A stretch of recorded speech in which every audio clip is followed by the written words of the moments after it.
जय सिया राम। आप सुन रहे हैं कैपिटल रेडियो अयोध्या। मैं हूं भावना राय और मैं हूं वात्सल्य राय। सभी सुनने वालों को जय सिया राम। कैपिटल रेडियो अयोध्या में आप लगातार सुन रहे हैं रामायण की कहानियां। रामायण का अर्थ है रामकायन, यानी भगवान श्री राम की यात्रा।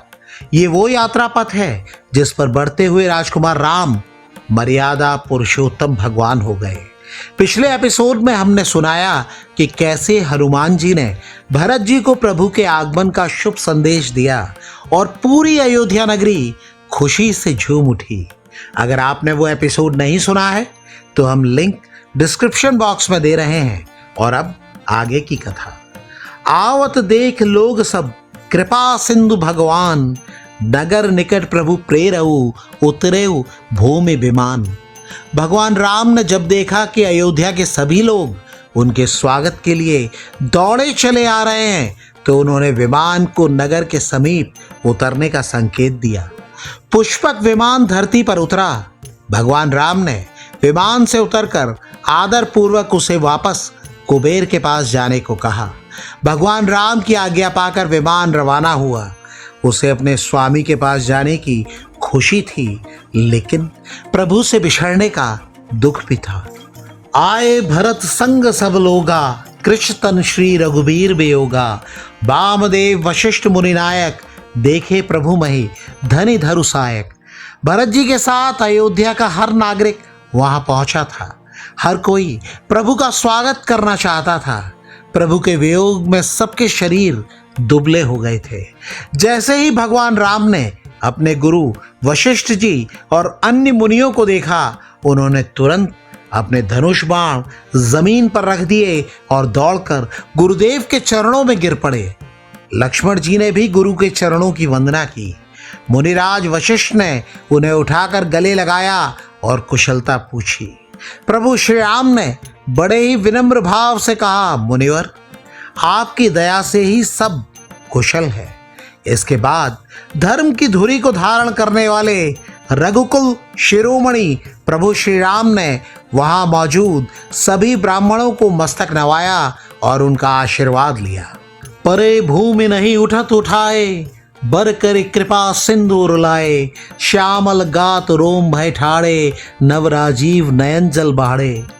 भरत जी अपने आराध्य के चरणों में गिर पड़े थे। वो प्रेम में इतने मगन थे कि उठाए भी नहीं उठ रहे थे।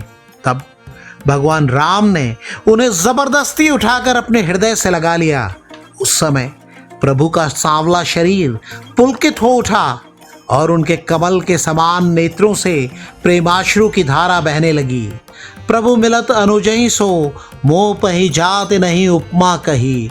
गोस्वामी तुलसीदास जी महाराज कहते हैं, भाई भरत से मिलते समय भगवान राम की जो शोभा है उसकी उपमा मुझसे कही नहीं जाती। मानो प्रेम और श्रृंगार शरीर धारण करके मिल रहे हों। भरत जी ने गदगद होकर कहा, हे प्रभु, आपने इस दास को दुखी जानकर दर्शन दिए। मैं विरह के समुद्र में डूब रहा था। आपने अपने हाथ से पकड़कर मुझे बचा लिया। इसके बाद भगवान राम ने शत्रुघ्न जी को गले लगाया और फिर लक्ष्मण जी और भरत जी का भी परम प्रेम से मिलन हुआ। अमित रूप प्रगटे ते ही काला, जथा जोग मिले सबही कृपाला। कृपा दृष्टि रघुबीर बिलो की, किए सकल नर नारी विसो की। भगवान राम को देखकर अयोध्या वासियों का सारा दुख मिट गया। वहां मौजूद हर कोई प्रभु से मिलने के लिए व्याकुल था। तब भगवान राम ने एक अद्भुत लीला के दर्शन कराए। वो उस क्षण असंख्य रूपों में प्रकट हो गए और एक ही साथ हर नर नारी से उनकी योग्यता के अनुसार मिले।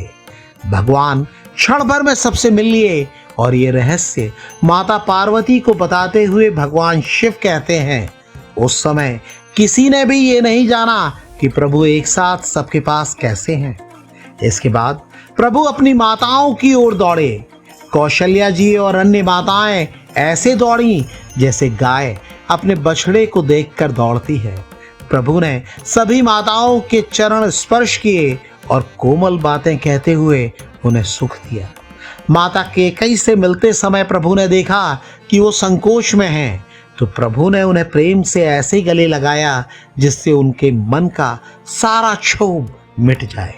कंचन कलश विचित्र संवारे, सबई धरे सज निज निज द्वारे, बंधन बार पात का केतु, सबनि बनाए मंगल हेतु। माता सीता ने भी अपनी सासुओं के चरण स्पर्श किए और आशीर्वाद लिया। प्रभु श्री राम ने अपने सखाओं विभीषण, सुग्रीव, हनुमान जी और अंगद जी को गुरु वशिष्ठ के चरणों में प्रणाम करने को कहा। उन्होंने गुरुदेव से परिचय कराते हुए कहा कि हे गुरुदेव, ये मेरे सखा मुझे भरत जी से भी अधिक प्रिय हैं, क्योंकि इन्होंने संकट के समय मेरा साथ दिया है। पूरी अयोध्या को स्वर्ण कलशों, ध्वजाओं और फूलों से सजाया गया था। नगर की गलियों को सुगंधित जल से सींचा गया था। घर घर में मंगलगान हो रहे थे। गुरु वशिष्ठ जी ने ब्राह्मणों को बुलाकर विचार किया कि आज शुभ घड़ी और सुंदर दिन है, इसीलिए भगवान श्री रामचंद्र जी का राज्याभिषेक किया जाना चाहिए।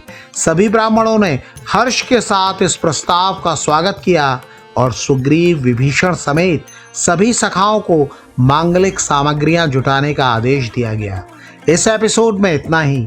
अगले अंक में हम आपको सुनाएंगे आगे की कथा। कार्यक्रम को पसंद करने और शेयर करने के लिए हम आप सभी सुनने वालों के बहुत आभारी हैं।